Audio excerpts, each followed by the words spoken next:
qué hacen el arte? Porque les gusta, ¿no? Para disfrutar. Entonces, ¿para qué te vas al fondo de una cueva de 500 metros metido, que te vas a matar, que te vas a caer por una cima? ¿Para qué? Si además lo haces para disfrutarlo, lo harás a la entrada, para seguir viéndolo y para que lo vean los demás.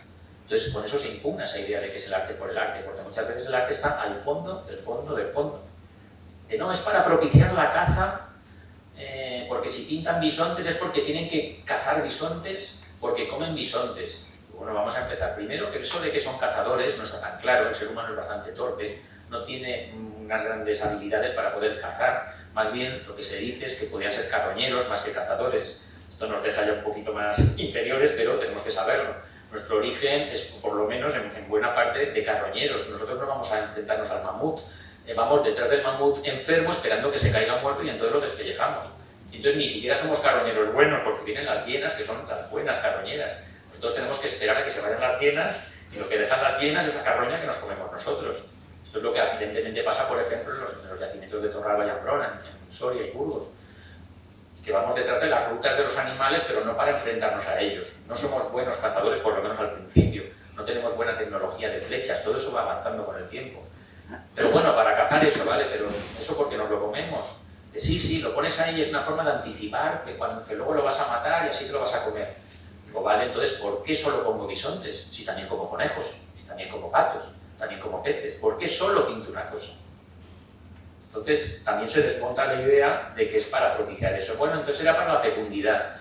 Es propiciar esto para que los animales, con esto estamos dando ese valor de la naturaleza a este tipo de animales para que tengan más crías y tengamos más para comer. Digo, vale, pero te digo lo mismo que antes, ¿por qué? Entonces no pongo todo tipo de especies, que será mejor siempre que se reproduzcan también los conejitos, también los patitos, también las ratitas y también los zorritos. Y solamente pongo a los bisontes, o solamente pongo a las ciervas, o solo pongo... Entonces se nos caen todo tipo de explicaciones que podamos dar. Encontraremos 40 libros que explican por qué es así, pero luego encontraremos otros 39 que digan que no porque tal y porque cual y por cual. Es decir, a fecha de hoy seguimos sin tener claro qué significa ese arte. O sea, estamos enfrentándonos a algo que no podemos saber qué había en la cabeza de la gente. De igual manera, cazador, porque claro, los hombres cazaban y te digo, un momentito, ¿eso por qué dices que lo ha pintado un hombre? ¿Por qué no lo ha pintado una mujer? Esa es la versión también que empieza a ver ahora. Bueno, es claro, las mujeres, porque las mujeres son las que se quedaban en la cueva porque los hombres iban a cazar, las mujeres aburridas en la cueva, pues vamos a pintar. Pero bueno, primero ya hemos visto que por aburrimiento no pintaban. Y si fuera por aburrimiento no tendría eso ningún valor y al día siguiente habría venido el hombre después de cazar y le pone ahí un brochazo de otra cosa y lo estropea, que no ha ocurrido. Pero aparte de eso es que tampoco está claro que las mujeres se quedaban en la casa en aquella época. Se supone que las mujeres y los hombres, los niños, los abuelos, todo el mundo iban juntos a todo porque eran nómadas. Es decir, se iban desplazando. Si de repente se iban hacia un lado a cazar y había una crecida del río y ya no podían volver a cruzar el río, ¿qué pasa? ¿Se han quedado las mujeres y los niños en la cueva? Ya no, iban todos a todas partes. La diferenciación de funciones por sexos es algo muy posterior. Empieza a ser ya claro en la época del Neolítico, pero estamos hablando de más o menos menos 6.000 a.C., pero no de menos 20.000, menos 40.000, menos 60.000. ¿Por qué en Altamira se van al fondo de la cueva entonces para pintar? Otra de las curiosidades. No solamente hay pinturas en Altamira, tenemos parte de lo que se considera escultura, que son los grabados sobre plaquetas o sobre hueso. Aquí, por ejemplo, tenemos un ejemplo que es la plaqueta como tal, que se ve muy mal, y luego tenemos al lado el dibujo para que veamos qué es lo que hay. Eso también está en Altamira, también son escultores. También son aprendices. Esto es otra de las cosas que yo me he planteado muchas veces, y digo, no puede ser que tú de golpe te pongas a pintar un bisonte y te sale tan perfecto. Alguien te ha enseñado y te has dedicado. Si yo quisiera hacer ese bisonte no lo puedo hacer, necesito mucho tiempo, muchas horas, muchos meses o años, depende de la intensidad que ponga, para saber pintar eso. ¿Dónde lo hacían? ¿Quién se lo enseñaba? ¿Cómo se transmitía? Esto es una de las cuestiones, por ejemplo, que se plantea de la diferencia entre los neandertales y los sapiens.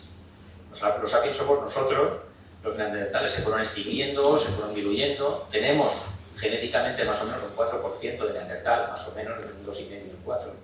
Pero los neandertales que sí que tenían la sensibilidad posible para hacer arte, dentro de un concepto más amplio que es el de pensamiento simbólico, que incluye el arte, incluye lo religioso, incluye el sentido funerario, incluye el sentido de la estética, incluye el sentido del adorno, todo eso es pensamiento simbólico, es decir, hago cosas que significan otras cosas. Pues todo eso también lo tenían los neandertales. Lo que pasa es que los neandertales lo que parece que no tenían era la capacidad capacidad o el interés de transmitirse unos a otros esos conocimientos. Luego hacen cosas, pero digamos casi porque aciertan o porque copian a otro, pero no hay, dicho de una manera mal dicha, no hay escuela, cosa que en los sapiens sí que hay escuela y hay gente que va aprendiendo.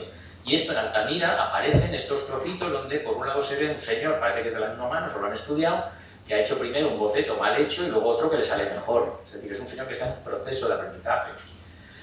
Luego también hay signos. Esto es algo que tampoco se habla nunca del arte prehistórico, nunca se habla en general del arte prehistórico, yo nunca oí en la televisión que se hable de esto, pero si se habla, hasta que no te pones a estudiarlo, tampoco lo percibes.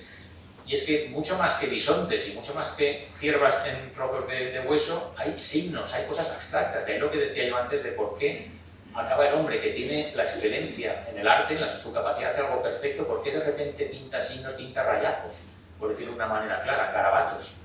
¿Qué significaban? Nos pasa hoy con las catedrales medievales, que tenemos ahí también signos y no sabemos. Y es algo que se hizo hace 800 años, pues no digo esto que tiene 30.000 o 20.000. También en Altamira hay restos de conchas, que eso son parte ya de lo que se consideran ajuares o cosas de adorno que van a tener, que a veces están agujereadas, se supone que las han puesto algún collarcito, o simplemente como coleccionismo. En fin, todas estas cosas son cosas que nos tenemos que ir planteando. A mí me suscitan mucha curiosidad porque cada cosa es un interrogante al que normalmente no hay respuesta. Pero sí que podemos ya empezar a decir cosas entonces sobre ese arte en el que nos vamos a centrar, no ya en Altamira, que llega hasta más o menos el 11.000 al 17.000 más o menos, sino mucho más atrás.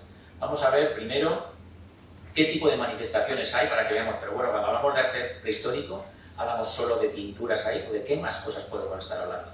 Pues primero, de un montón de más cosas, y luego vamos a ver desde cuándo podemos decir que existe ese arte y quiénes son los que empiezan a hacer ese arte. Entonces veremos cómo hay, para mí son joyitas, son maravillas, que son muy antiguas. Esto, por ejemplo, tiene unos 30 y pico mil años, esto está en Alemania, pero esto es un elefante, tipo mamut. Hay escultura no solamente grabada, como hemos visto antes en plaquetas o en huesos, sino que hay lo que se llama bulto redondo, es decir, objetos tridimensionales, que llamamos normalmente una escultura exacta, una escultura que la puedo poner ahí encima de la mesa y llevármela. Pues esto es un elefantito, además con unos signos ahí en cruz. Tenemos esculturas en hueso, esta es de Cantabria, un pájaro, una maravilla.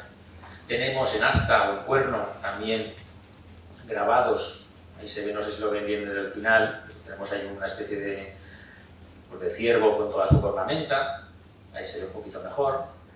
Tenemos directamente, aprovechando la forma del hueso, se hacen imágenes, por ejemplo, de cabras, con su ojo y con su agujero para poder colgarlo.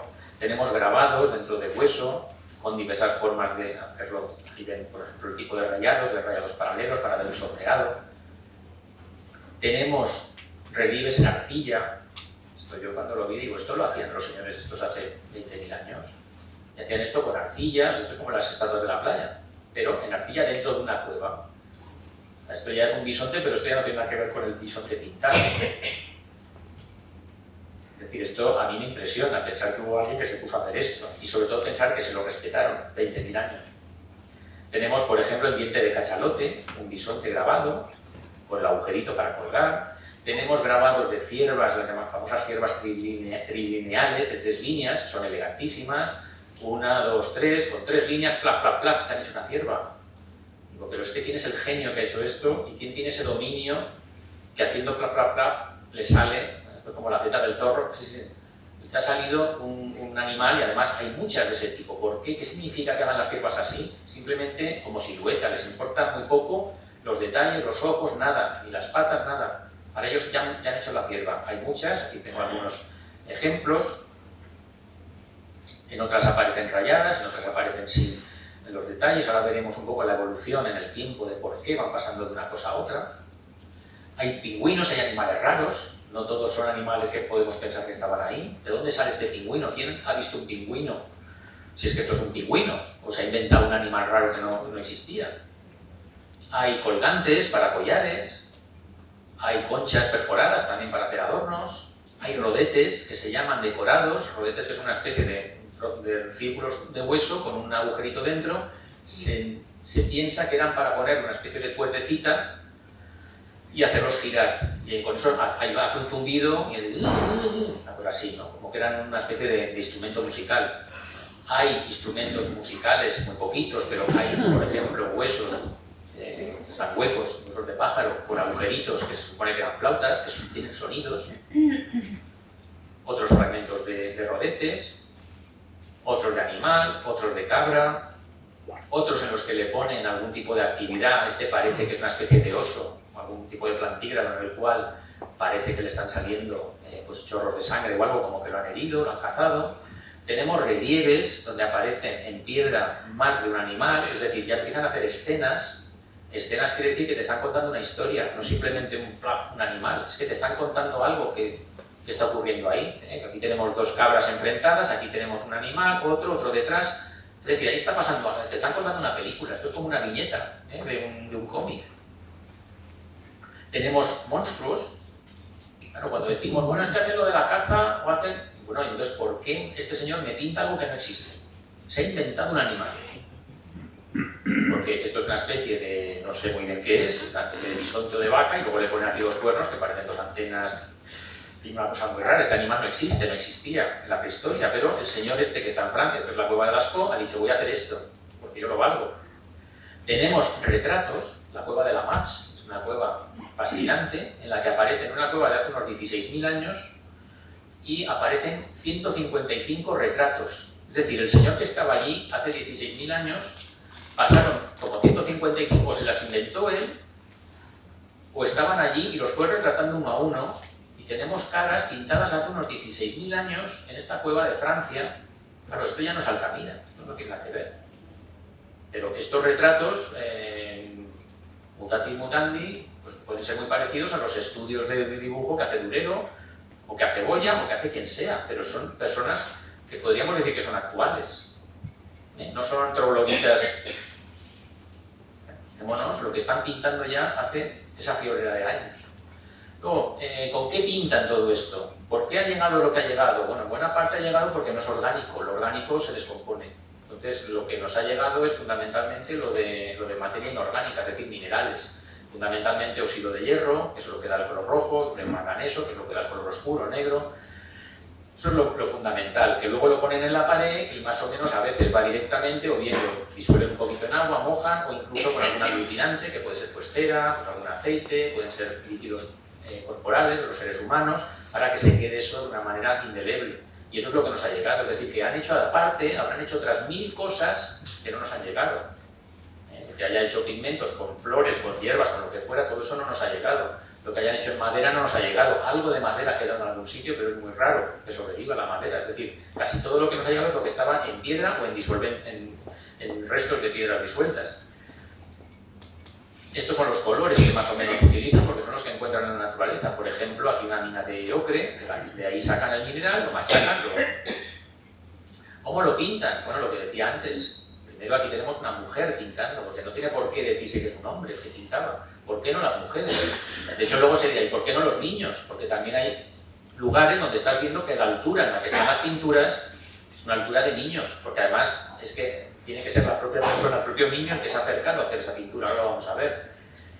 ¿Cómo lo iluminan? Pues tampoco lo sabemos. ¿Qué técnicas tenemos? Tenemos el tamponado, que es directamente mojar algún tipo de piel o algo de tipo tela en ese líquido de color e ir haciendo manchas en la pared. O bien puede ser por soplado, lo vamos a ver ahora, o bien untado con el propio dedo, untas eso y empiezas a pintar con el dedo, o bien con un buril, con una piedra, vas rayando. Hay muchas técnicas diferentes. El soplado es esta técnica en la cual pones el pigmento en una especie de líquido, en un cuenquito, con un caño, que ese caño puede ser una caña, puede ser un hueso, que se introduce en la parte del líquido, y otro te lo pones en la boca, soplas, y entonces la aspersión de ese aire es lo que atrae las partículas de líquido tintado y acaban sobre la pared. Eso, si está a la altura de un niño en la pared, es porque el niño es el que se ha acercado a la pared para soplar, no puede soplar su madre que está a 3 metros. Hay diferentes tipos de perspectivas, no hay un solo tipo de pintura. Tenemos perspectivas en las que no aparece para nada las patas o no se terminan, perspectivas en las que aparecen las 4 patas, perspectivas en las que los cuernos aparecen viéndose el comienzo, digamos, de los dos en el propio animal, otros en los que ya son más realistas, en los que el cuerno parece que sale de donde sale, que es de la parte trasera que no vemos. Es decir, hay mucha evolución cuando pensamos que todas las cosas estas son iguales. No voy a extenderme en esto tampoco porque no quiero...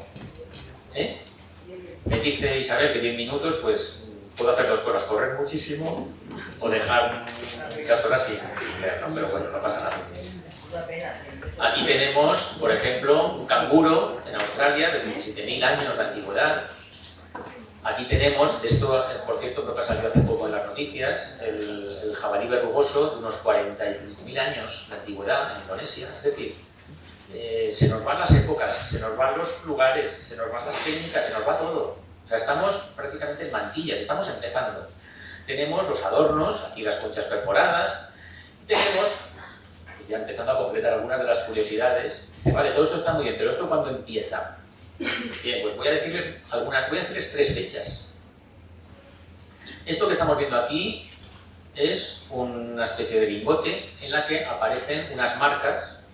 Esto sirve para algo, esto quería decir algo para el que lo hizo.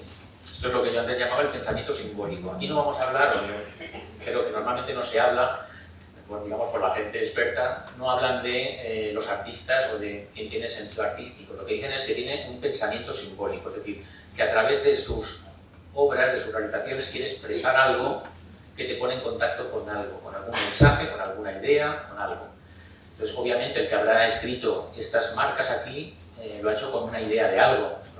Igual estaba aburrido, pero vamos a suponer que está queriendo o expresar algo o dejar algo reflejado. Esto tiene 80.000 años de antigüedad. Esto aparece en la punta de abajo de África, Blombos Cave. Hace 80.000 años ya estamos haciendo estas cosas. Pero hay más. Esto tiene 250.000 años, más o menos, hacia atrás. Esto aparece en la zona de Israel, que se llama Berekhat Ram, es un yacimiento, en el cual aparece esta figurita, ahora veremos lo pequeña que es, y en la que ya no sabemos si esto es arte o no es arte. Esto aparece como de las primeras manifestaciones. Les advierto ya que esta es la segunda, como diciendo, medalla de oro, de plata y de bronce. Hemos visto la medalla de bronce, esta es la de plata, ahora falta la de oro. Pero esta parece que es una pieza hecha deliberadamente. Es una figura femenina, una Venus, que se llama, porque nos parece que es una figura de mujer. Aquí la vemos en el tamaño natural, es muy pequeñita. Aquí la vemos con diversos sombreados, veríamos la cabeza, el cuerpo, el abdomen. Y esta es la joya de la corona. Esto es Makapanskat. Esto tiene 3 millones de años. Claro, esto es una de las grandes las cosas que me gusta a mí poder exponer aquí, y que yo cuando lo vi, pues me quedo así. Digo, bueno, ¿esto qué es? ¿Esto qué es lo que es? ¿Esto qué es? Bueno, yo lo voy a decir para que no tengamos que decirlo cada uno. Yo creo que todos estamos viendo ahí un rostro. Estamos viendo unos ojos, una boca, una cara redondeada. Y está en un yacimiento que tiene 3 millones de años. Aquí lo que se plantea la gente, los estudiosos, es que bueno, pero esto lo ha hecho un homínido, lo ha hecho alguien. Que, bueno, no lo sabemos. ¿Esto por qué se conceptúa como una posible pieza de arte prehistórico? Esto aparece en un yacimiento en el que aparecen homínidos, digamos, los antecesores del ser humano. Ya estamos hablando de esos 3 millones de años, ya estamos en la rama homínida, los Australopithecus, uno de nuestros antecesores en ese árbol del que vamos saliendo todos. Y en medio de ese yacimiento, donde hay huesos de estos Australopithecus y donde hay material lítico, es decir, material de piedra que ellos han trabajado para cazar, más que para cazar, para disolver cosas, para romper. Estamos hablando de las primeras producciones líticas, es decir, lo que llaman el chopper y el chopping tool, que son como cantos rodados a los que les quitan una parte, y entonces se le queda una especie de filo y con eso pues rasgan pieles y pueden cortar, romper troncos, etcétera, etcétera. Es decir, eso ya es un grupo de homínidos que ya tienen un poco de industria, ya tienen herramientas muy básicas, de las más básicas del mundo, pero ya tienen herramientas. Y en ese yacimiento aparece esto. Y entonces lo que se preguntan es, dice, vale, pero ellos lo han hecho. Y que bueno, puede que no. A mí me parece muy raro que esto lo haga la naturaleza, pero a lo mejor puede ser, de casualidad. Pero si no lo han hecho, lo que parece entonces es que, aunque no lo hayan hecho, les ha llamado la atención. Es decir, no lo han hecho, pero han visto eso ahí y uy, mira, parece una cara. No sé con qué hablarían, pero alguien le ha hecho gracia y se lo ha guardado y lo tiene allí, en el yacimiento, junto con las herramientas que ha fabricado y junto con los huesos de sus padres, su madre, su mujer o su esposo. Es decir, esto está en el yacimiento. Ahora no sabemos si lo ha hecho un ser humano o sencillamente le ha hecho gracia, lo cual es incluso más rebuscado, porque es ya el comienzo del coleccionismo. El coleccionista es de hace 3 millones de años.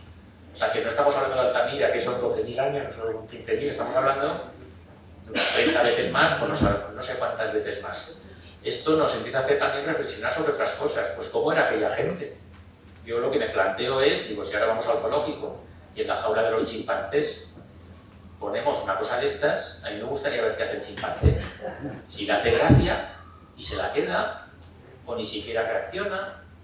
Claro, a mí me surgen muchas preguntas, ¿no? Para intentar entender por qué esto está en un yacimiento de señores de hace 3 millones de años que ya hacían herramientas. Entonces, esto es una de las joyitas que yo por lo menos, eso que me ha dicho Marisabel de 10 minutos, por lo menos esto lo quería enseñar. Aquí tenemos algunas formas de... Esto tiene 6 centímetros o 7. Lo vemos aquí con la escala, con ese color natural, pero yo veo muy raro que esto sea un producto de la naturaleza, o sea, no sé qué tipo de molde puede hacer esta huella, ¿no? En una piedra. Y todo aparece aquí, en esa parte sur de África, y aquí, Madagascar, es donde aparece ese elemento. Bien, pues ahora seguiríamos con los seres humanos que realizan esto. Yo puedo hacer 2 cosas. Paro aquí, pero me queda como 2/3 de las imágenes, o puedo enrollarme mucho menos y vamos viendo y tal, o paramos aquí y si quieren les paso la palabra. Terminando y así... Bueno, 10 minutitos más. Eso, venga. Lo que no quiero es que se me mueran aquí todos de aburrido. Bueno, estamos viendo siempre este tipo de imágenes, del cine un poco de aventuras, del cine, ¿no? Una imagen de los seres humanos luchando contra un gran animal prehistórico. Aquí tenemos a Víctor Mature, ya no sé quién es. La película de Raquel Welch, hace 1 millón de años, aparece aquí guapísima, con esta especie de bikini, y unos dinosaurios y unos... Bueno, tenemos que saber que todos estos animales se extinguen hace 65 millones de años.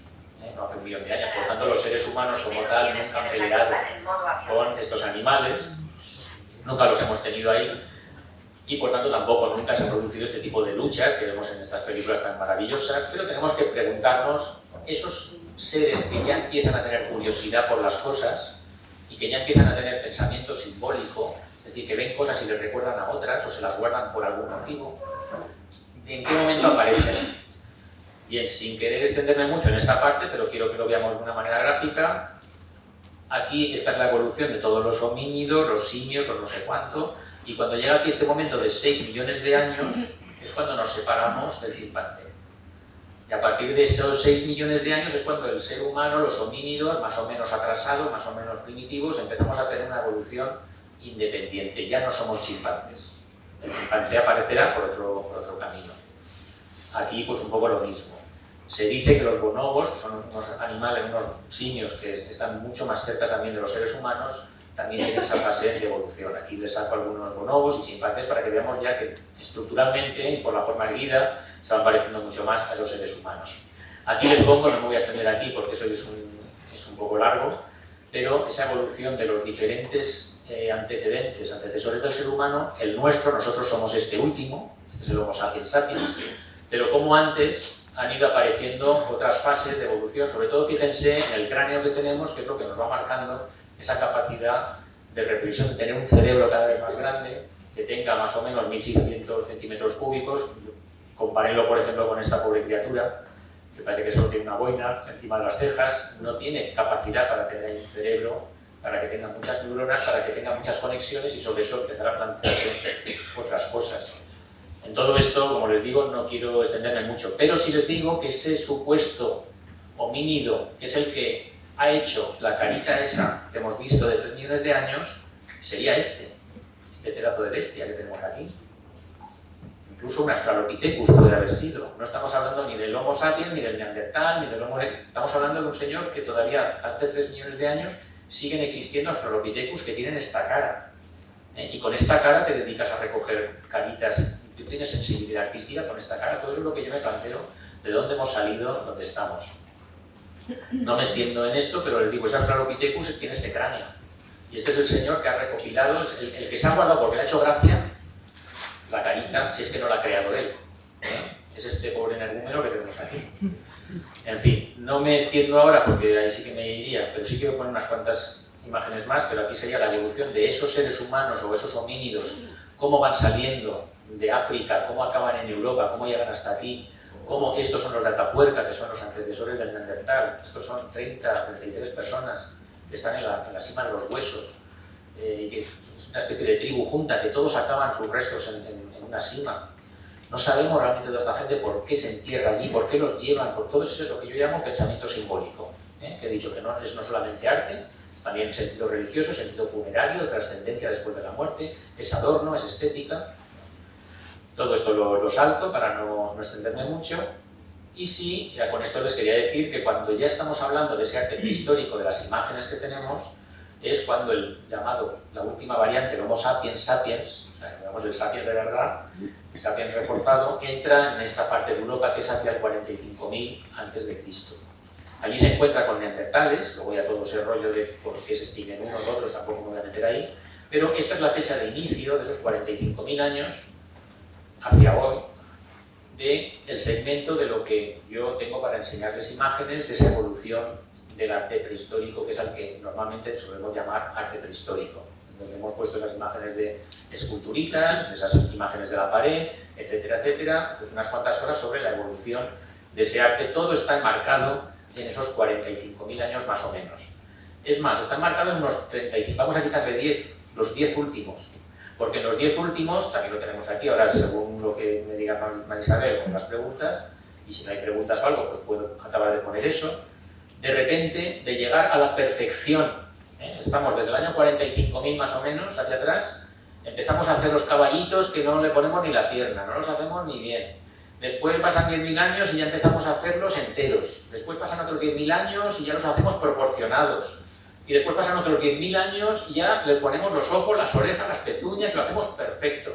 Y cuando ya lo sabemos hacer perfecto, ¡plum!, empezamos a hacer manchas y puntos. Y cogemos un canto y le hacemos rayas. Y le hacemos como si nos hubiéramos vuelto un niño de 3 años. La pregunta es, ¿qué ha pasado ahí? ¿En qué consiste eso? Todo eso va paralelo al cambio al neolítico, al cambio a la edad de la nueva piedra, de la piedra pulimentada. Y ahí es cuando empiezan a aparecer variantes como esos maravillosos que he puesto antes, que decías, esto es que está aquí en Petracos, en el valle de Jalón.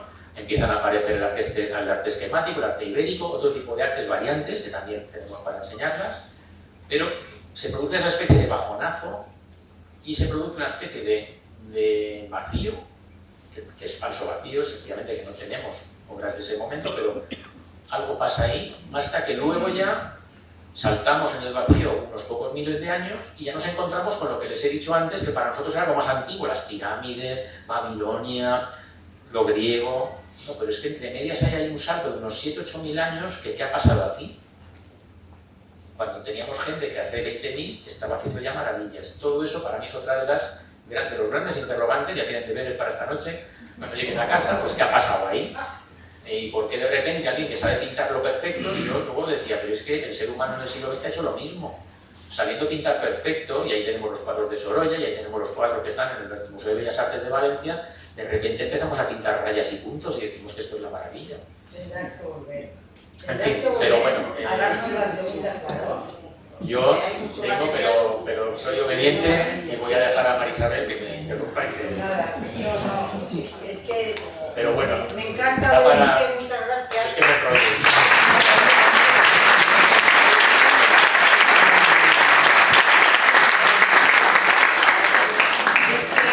Es una maravilla la conferencia que ha dado, lo bien preparado que está, como lo ha explicado. A mí me ha encantado, oye, los aplausos.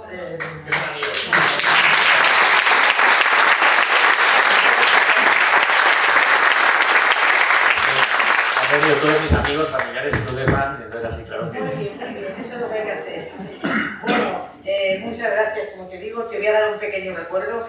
César es la 4ª vez que viene, y cada vez que viene, desde el año 2017, y cada vez que viene, pues encanta a la gente y nos educa, entre comillas. Estoy haciendo la vajilla, las tazas, la cual... Esta tacita para ti de recuerdo, para la colección.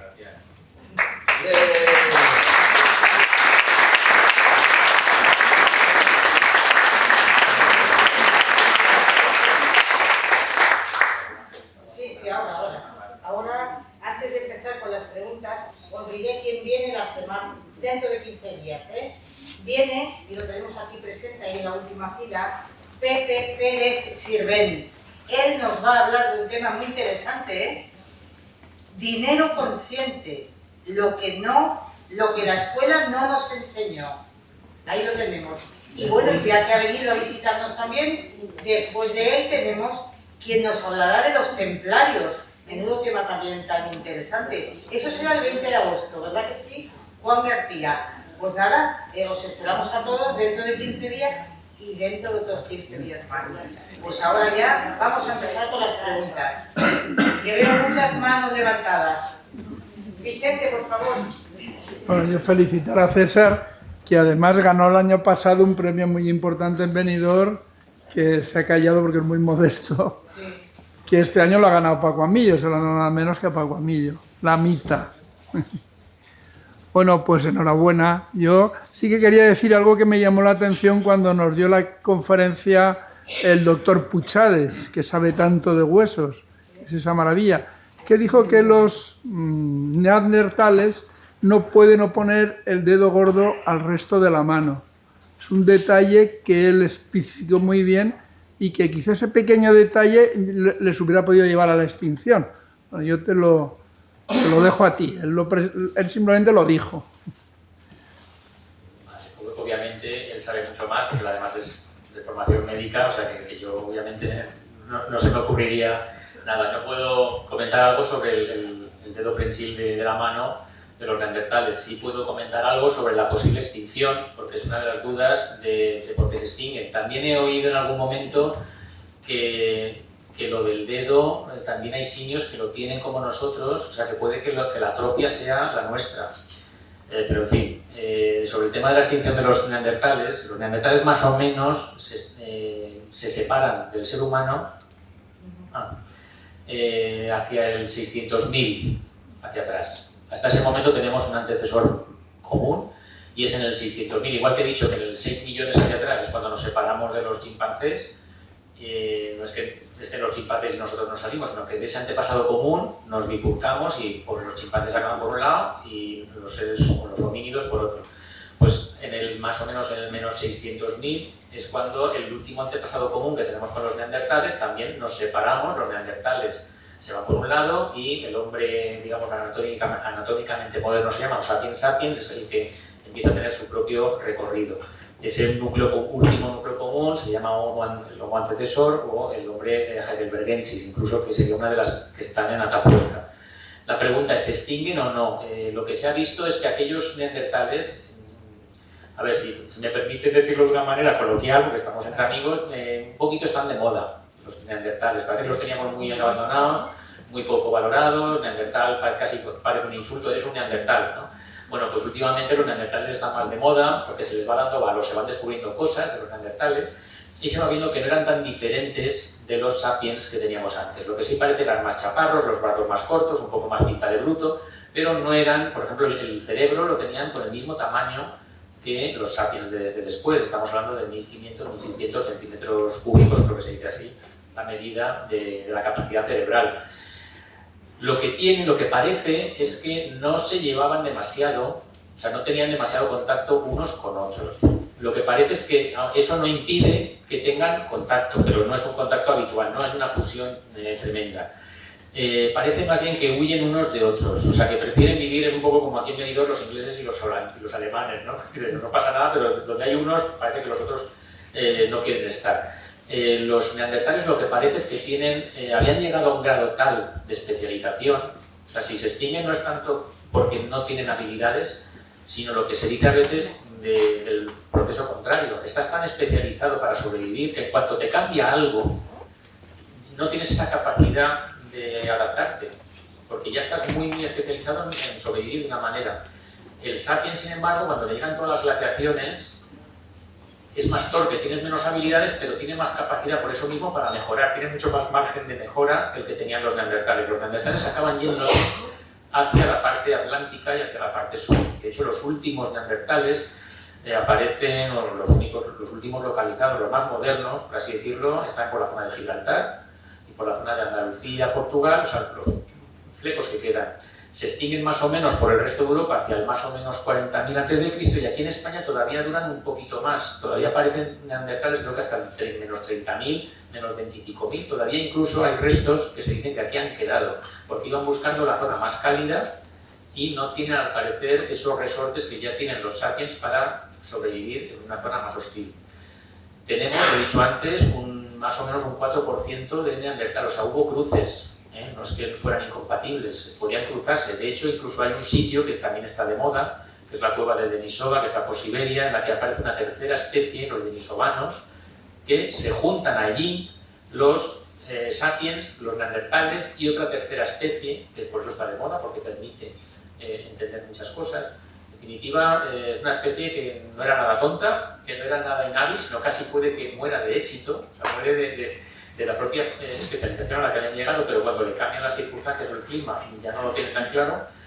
Y tenían también ese comportamiento simbólico, también enterraban a muertos, también les ponían el ocre, también tienen adornos, también cuidan a los débiles, o sea, hay restos donde aparece gente con deficiencias que va a parecer haciendo algún accidente, no lo han dejado morir, lo han cuidado, lo han tenido, es decir, tiene sentido social. Todo esto nos hace, ahora están muy en valor los neandertales y ahora lo de la mano, yo me remito a lo que haya dicho nuestro querido. María, ¿me querías preguntar? Sí, me ha parecido muy interesante digamos, la exposición sobre las inquietudes y las cuestiones. Yo tengo entendido que uno de los aspectos que has comentado de arte, del origen del arte, tiene que ver con la cultura material, en el caso del Homo habilis, que has puesto el ejemplo más antiguo, pero el periodo del arte parietal, Altamira, que son mucho más modernos, tiene que ver con los neandertales. Los neandertales, según las últimas hipótesis, desaparecen porque son menos cooperativos que los habilis. Y los habilis practican el canibalismo con los neandertales, aunque también se aparean y por eso se mezclan. Es importante la interpretación que haces del arte pues, a lo largo de la historia, los saltos que ha habido. Hay muchas interpretaciones sociológicas, psicológicas, sociográficas. Pero según enfoques el aspecto, es que hay un periodo de corte. Ha habido muchos periodos de corte hacia la abstracción. Y uno de los ejemplos del final del Paleolítico superior tiene que ver con el cambio climático. Entonces, las herramientas de caza eran para caza mayor. ¿Es una pregunta? Generalmente se representaba magia simpática con antropología cultural. Antropología cultural quiere decir que con los aspectos, con los estudios de los primitivos actuales, se ha hecho una antropología comparada y se cree que las representaciones de esos animales es para atraer la carne. O sea, sería una magia simpática. Y esas representaciones, cuando cambia el clima, el tamaño de las piezas se reduce, incluso se pasa del bifaz a la punta de flecha. Es decir, que ahí empieza la abstracción. Es decir, cuando hay ese cambio climático y ese cambio, digamos, de modus operandi, se produce la abstracción como en el arte griego. El puesto de las cifras y luego el periodo geométrico. La pregunta es, que muchas veces, que la abstracción se produce en un periodo de convulsión, bien climática o bien social. Sí, a ver, no puedo rebatir nada porque, como he dicho antes, todo tiene sus libros que dicen una cosa, los que dicen otras. En alguna de las cosas, yo sí que podríamos entrar más a fondo, por centrarnos en lo del cambio climático, que creo que es el punto más importante, es el que está hay varias fases. Cuando he dicho aquí hay un segmento desde el 45.000 más o menos, ahí tenemos unas fases, por lo que he visto tú puedes saberlo perfectamente también la charla porque te veo muy puesto. Ahí tenemos varias fases, la ciliense, la uñaciense, luego el gravetiense, el solutrense, magdaleniense, que es el de Altamira, y entonces se acaba, digamos, la glaciación, la última glaciación, y hay un cambio climático hacia el 11.780 más o menos antes del presente, y es cuando entra la fase del Holoceno, que llamamos. Antes es el Pleistoceno, pues pasamos al Holoceno. Empieza a hacer más calorcito.